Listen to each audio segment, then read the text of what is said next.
Se sentir seul en couple est l'une des expériences les plus difficiles à admettre. Car ressentir cette solitude, même au sein d'une relation que l'on considère comme la sienne, peut être perçu comme un manque de sens, voire de l'ingratitude. C'est pourquoi on refoule souvent ce sentiment.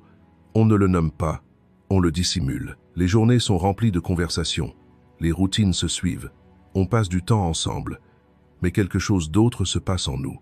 C'est comme si l'âme ne communiquait plus.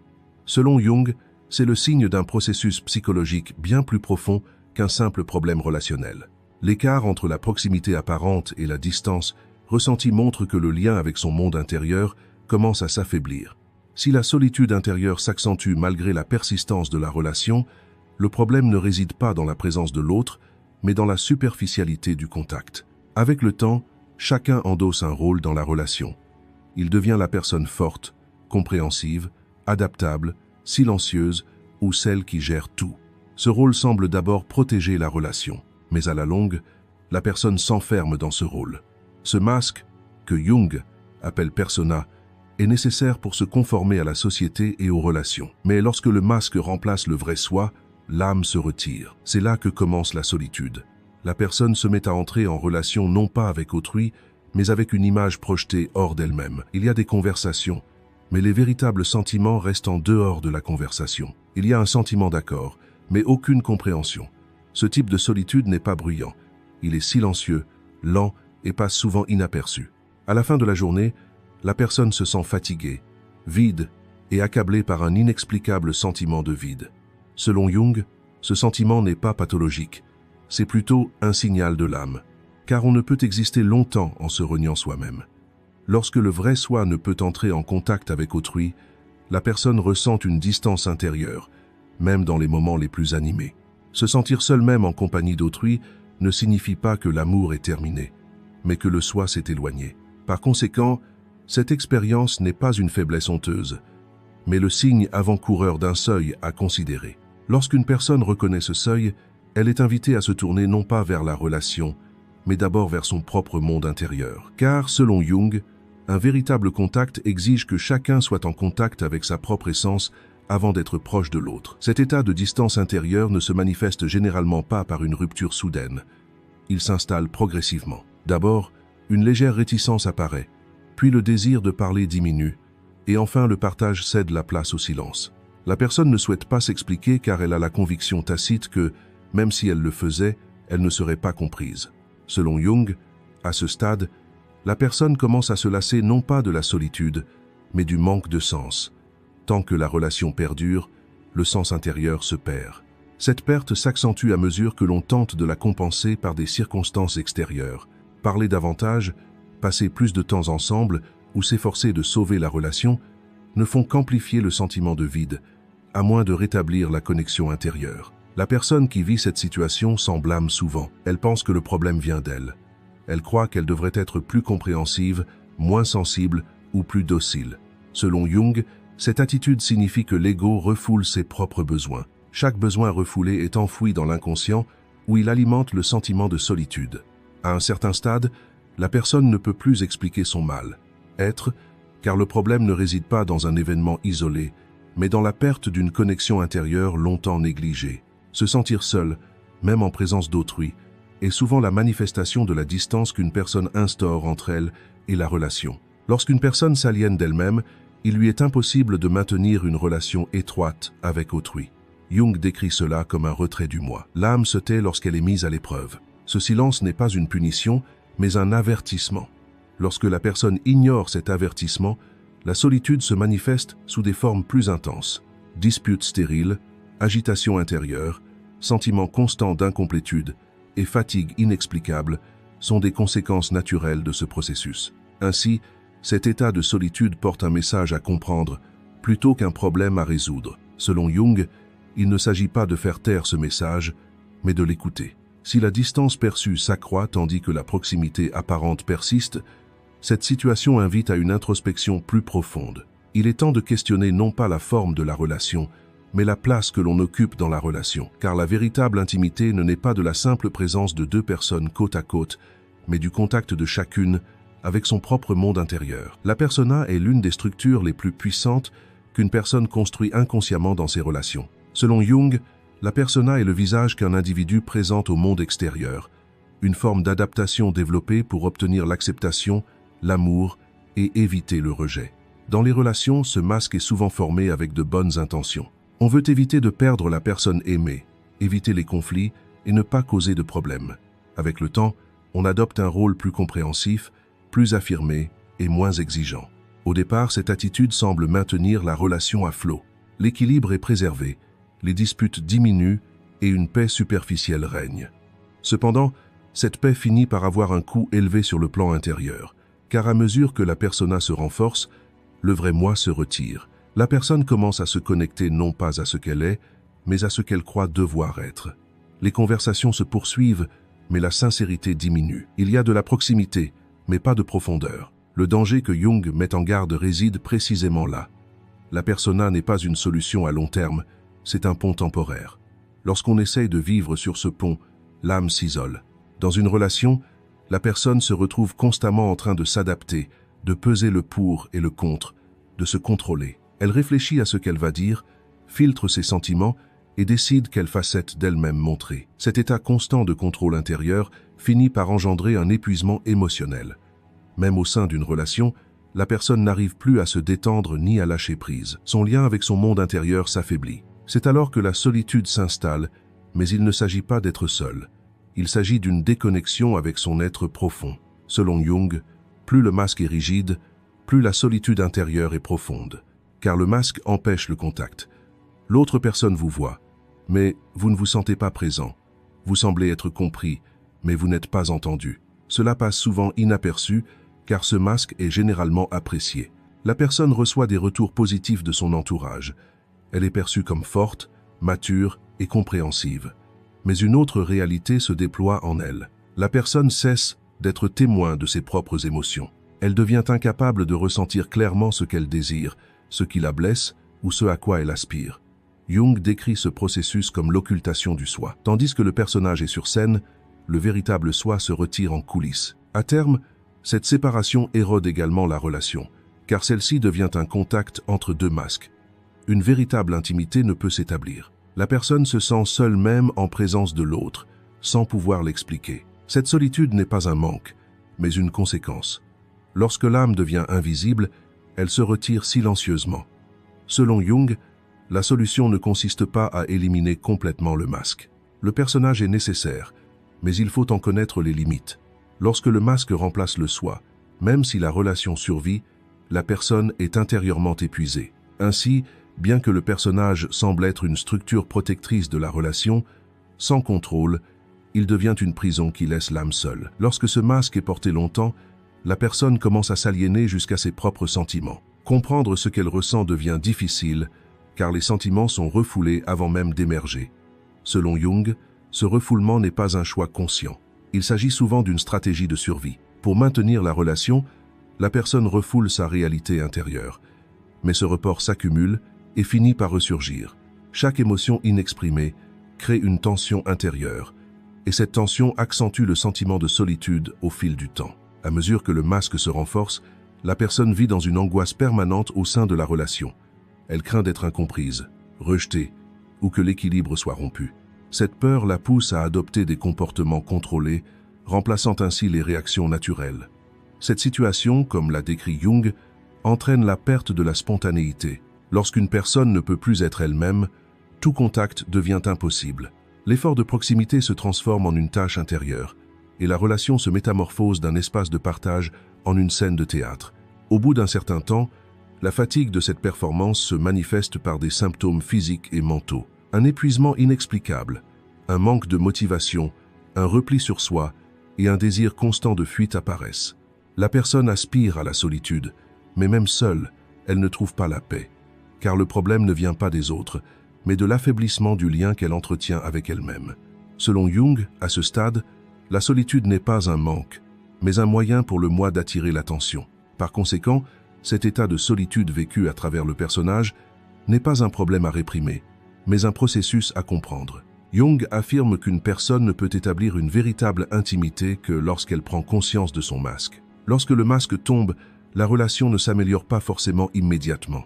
Cependant, la personne commence à renouer avec son monde intérieur. Et cette reconnexion est la première étape pour remplacer progressivement la solitude par la plénitude intérieure. En psychologie jungienne, l'ombre est la zone de soi qu'une personne préfère ignorer, mais qui a le plus d'impact.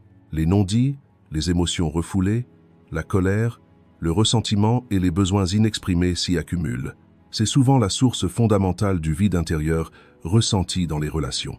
Chaque non-dit, chaque réaction étouffée, chaque sentiment ignoré alimente un peu plus l'ombre. Au départ, ce refoulement est perçu comme un sacrifice protecteur pour la relation. Le silence est considéré comme une preuve de maturité, le compromis comme une vertu et la conformité comme de l'amour. Pourtant, selon Jung, aucune émotion refoulée dans l'inconscient ne disparaît. Au contraire, elle se renforce à mesure qu'elle devient invisible. Chaque émotion inexprimée crée un vide intérieur. Ce vide se traduit, avec le temps, par la solitude. La personne ne peut expliquer son éloignement, car cette distance est intérieure et non extérieure. L'ombre est le poids spirituel de ce qui reste tu. Dans une relation, la personne se sent accablée et non légère. Ils ressentent une lassitude intérieure lorsqu'ils sont ensemble. Non pas que l'amour soit terminé, mais parce que les émotions ne peuvent plus s'exprimer. Selon Jung, l'âme se replie sur elle-même lorsqu'elle est refoulée. On ressent souvent cela comme un engourdissement intérieur. On n'est ni complètement malheureux, ni vraiment en paix. La vie continue, mais le contact fait défaut. Ce qui reste non dit ne se limite pas aux mots. Les réactions inexprimées, les limites non respectées et les besoins inarticulés font également partie de cet espace. Une personne qui garde constamment le silence dans une relation finit par se taire elle-même. Elle ne sait plus ce qu'elle veut. Elle a du mal à définir ce qu'elle ressent. Jung perçoit cela comme la fragmentation du moi. À mesure que la distance entre la conscience et l'inconscient s'accroît, l'individu perd son intégrité intérieure. Cette perte n'est pas perceptible de l'extérieur, car la vie semble suivre son cours de manière ordonnée. Cependant, le sens s'amenuise dans le monde intérieur. À mesure que l'ombre grandit, la personne se sent de plus en plus seule, car la relation n'est plus un lien entre deux personnes, mais une coexistence maintenue dans l'ombre des sentiments inexprimés. À ce stade, la solitude est inévitable. Selon Jung, affronter son ombre exige du courage. On évite souvent cette confrontation car l'ombre renferme des émotions difficiles à accepter. Vulnérabilité, colère, jalousie, déception, besoin, refoulé. Ces émotions n'apaisent pas la relation. Elles la maintiennent superficielle. Le vide intérieur résulte précisément de cette superficialité. L'âme aspire à la profondeur, au lien. À mesure que les non-dits s'accumulent, l'individu se sent invisible, incompris. Mais pour Jung, le véritable problème n'est pas l'incompréhension d'autrui, mais le déni de soi-même. Lorsque l'ombre est ignorée, la solitude s'accroît. Lorsqu'elle est reconnue, le vide intérieur prend tout son sens. Car ce vide n'est pas un manque, mais un appel à ce qui a été refoulé pour qu'il redevienne visible. Selon Jung, la transformation commence ici. Lorsqu'une personne prend conscience de ce qu'elle a refoulé, la solitude cesse d'être une punition et ouvre la voie à la plénitude intérieure. À mesure que ce processus de refoulement se poursuit, l'ombre cesse d'être un simple espace intérieur et commence à s'infiltrer dans la dynamique relationnelle. Selon Jung, les émotions inexprimées se manifestent indirectement. De petites blessures s'amplifient, des comportements apparemment insignifiants déclenchent des réactions excessives et la personne ne comprend pas pourquoi elle est devenue si sensible. En réalité, ce à quoi elle réagit n'est pas un événement passager, c'est le poids d'émotions accumulées et tues du passé. Tant que l'ombre reste visible, la personne cherche la source de ses réactions dans le monde extérieur, ce qui ne fait qu'accentuer son sentiment de solitude. À ce stade, elle attend souvent de l'autre qu'il change. Elle souhaite qu'il soit plus compréhensif, plus attentionné, qu'il prenne en compte ses besoins. Dans l'approche de Jung, cette attente est la projection de l'ombre vers l'extérieur. Inconsciemment, la personne projette ses émotions inacceptables sur autrui. Ainsi, le vide intérieur est perçu comme un problème relationnel. Mais le problème est insoluble, car sa véritable source est intérieure. On ne peut établir de lien profond avec autrui sans d'abord se confronter à soi-même. Lorsque l'on entreprend d'affronter son ombre, le sentiment de solitude ne diminue pas immédiatement. Il peut même s'intensifier, car lorsque les émotions refoulées deviennent visibles, l'équilibre intérieur est perturbé. Selon Jung, cette perturbation est salutaire. L'âme commence à s'exprimer là où elle était restée si longtemps réduite au silence. Cette expression peut être déstabilisante, mais c'est là que réside son pouvoir de guérison. Lorsque l'indicible est reconnu, le vide intérieur se remplit peu à peu de sens. La solitude n'est plus un sentiment à fuir, mais un signal guidant la réintégration de soi. À mesure que la solitude s'installe dans les relations, on a souvent tendance, inconsciemment, à rechercher le contrôle. Selon Jung, cette tendance est une expression erronée du besoin de sécurité. Lorsqu'une personne perd sa connexion intérieure, elle tente de réguler le monde extérieur pour faire face à l'incertitude. Parler davantage, expliquer plus souvent, chercher constamment à comprendre les sentiments de l'autre ou tenter mentalement de résoudre la relation sont autant de facettes de cette quête de contrôle. La personne pense se sentir soulagée en croyant pouvoir gérer la relation. Mais ce n'est qu'une illusion passagère. Plus le contrôle s'accroît, plus la tension intérieure ne diminue pas. Au contraire, elle s'intensifie. Car le contrôle est un mécanisme de défense qui remplace le contact. Jung décrit cette situation comme l'ego, cherchant la sécurité dans les conditions extérieures. Lorsqu'une personne s'éloigne de son centre intérieur, elle lie sa paix au comportement d'autrui. Ainsi, la vie devient réactive. Un mot prononcé, un regard, un message retardé crée de grandes fluctuations dans le monde intérieur. La réaction devient automatique.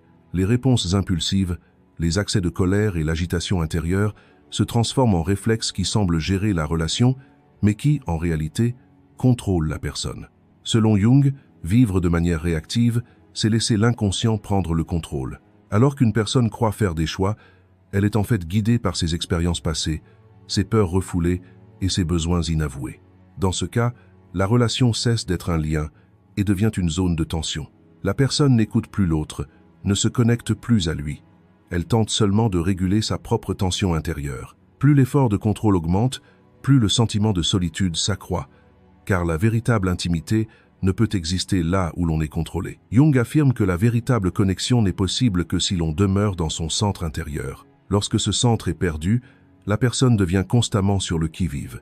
Cet état de vigilance engendre de la fatigue à la longue.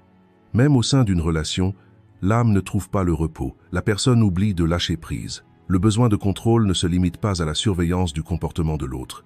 Il se transforme également en une tentative de contrôler ses propres émotions. Ce qui est ressenti est refoulé, et l'on décide quelles émotions sont acceptables. Selon Jung, cette censure intérieure accélère la désintégration du soi.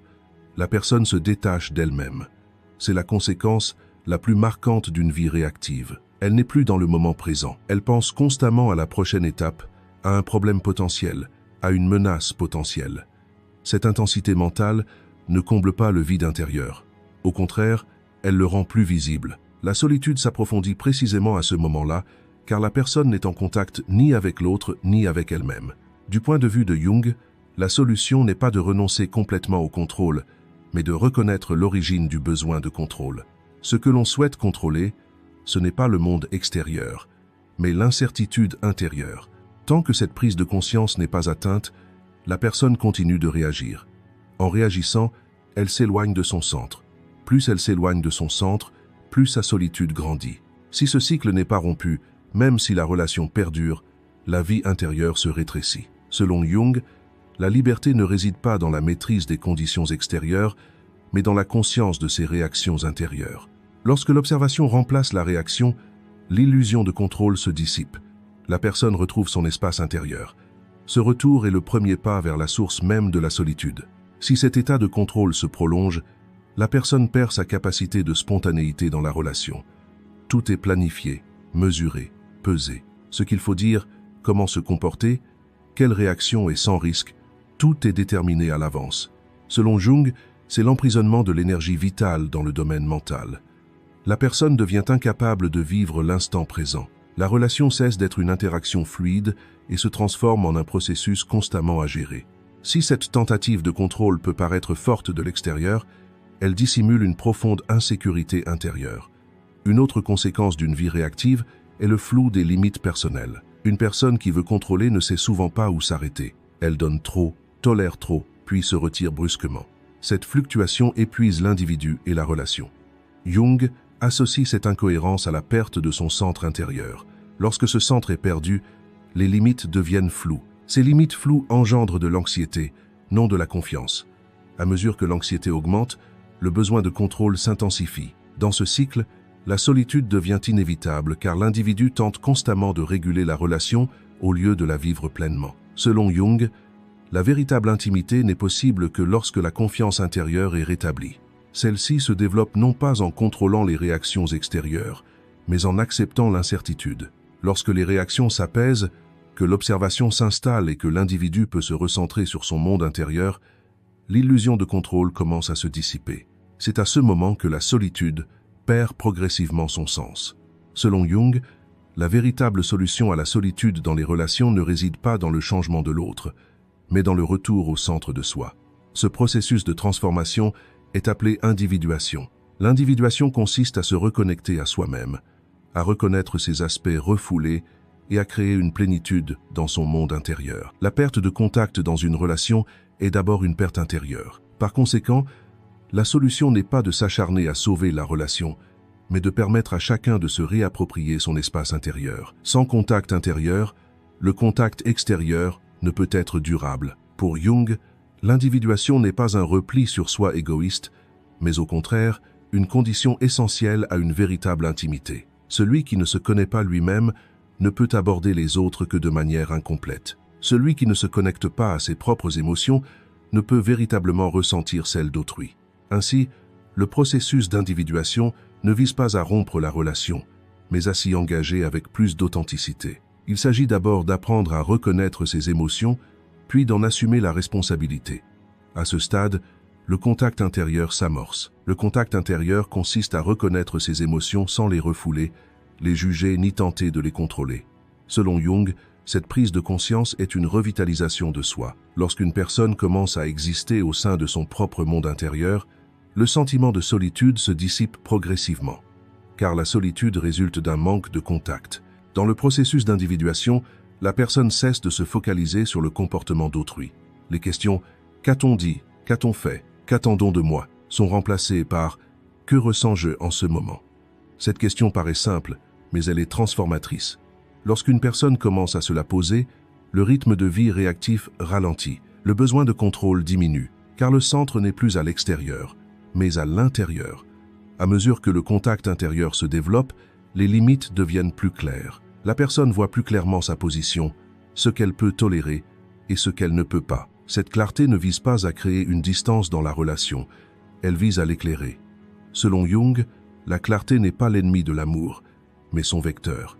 Lorsque les masques tombent, lorsqu'on entre en contact avec son ombre et que le besoin de contrôle s'apaise, on se sent plus authentique. Cette réalité peut parfois être déstabilisante, car des émotions refoulées deviennent visibles. Mais cette visibilité est guérissante. Celui qui établit un contact intérieur ne fuit pas la solitude, il l'écoute. Dès lors, la solitude cesse d'être un ennemi et devient un guide. C'est précisément la transformation que décrit Jung. Avant de s'unir à autrui, on s'intègre à soi-même. Une fois cette intégration réalisée, la relation devient non plus un espace de besoin, mais un espace de partage. On ne se sent pas seul en présence d'autrui, car on ne s'abandonne pas. L'individuation et le contact intérieur n'éliminent pas la solitude, ils lui donnent un sens. Et la solitude, ayant acquis un sens, se transforme en un processus qui renforce l'individu intérieurement. L'aspect le plus difficile de ce processus est que le contact intérieur ne porte pas ses fruits rapidement. Selon Jung, l'individuation n'est pas une technique, mais un cheminement. Sur ce cheminement, on se sent parfois plus paisible, parfois plus complexe. Car lorsque l'on entre en contact avec son monde intérieur, ce qui est refoulé, ce n'est pas seulement la douleur, mais aussi l'indécision et l'incertitude. Si une personne a longtemps vécu en fonction de repères extérieurs, le retour à son centre intérieur peut initialement accentuer le sentiment de vide. Mais ce vide n'est pas la solitude d'antan. C'est un silence temporaire qui annonce l'ouverture d'un nouvel espace. À mesure que le contact intérieur s'approfondit, la personne cesse de chercher à contrôler ses émotions. C'est précisément le point que Jung souligne. Les émotions ne sont pas des problèmes à résoudre, mais des données à comprendre. Lorsqu'une personne prend conscience de ce qu'elle ressent, les comportements automatiques dictés par cette émotion perdent leur emprise. La réaction cède la place au contact, la fuite au silence. Ce silence est l'espace où le soi se réorganise. La solitude vécue dans les relations se transforme à ce stade. La personne ne se sent plus seule.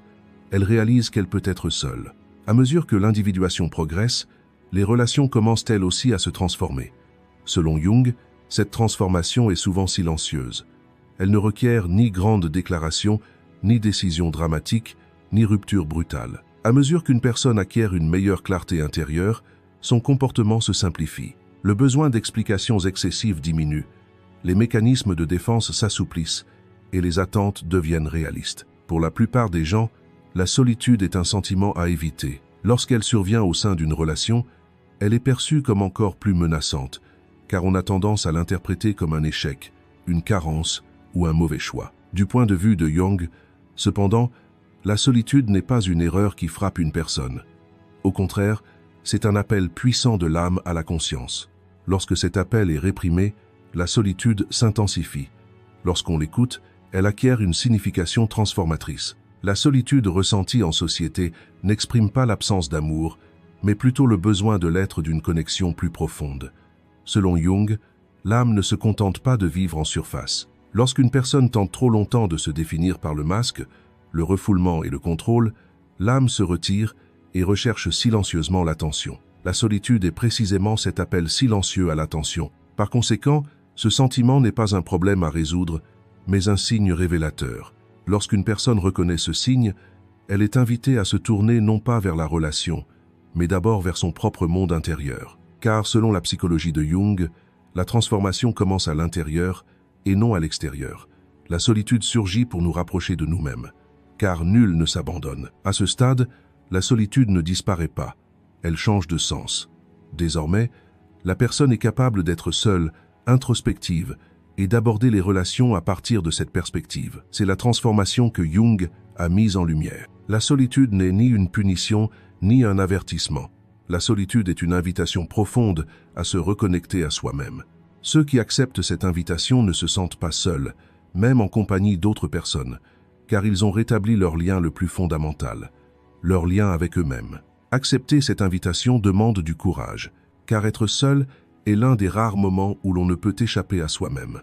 Selon Jung, on craint souvent moins la solitude en elle-même que les vérités intérieures qui émergent lorsqu'on est seul. Les questions qui surgissent en silence, les désirs refoulés et les besoins différés deviennent visibles.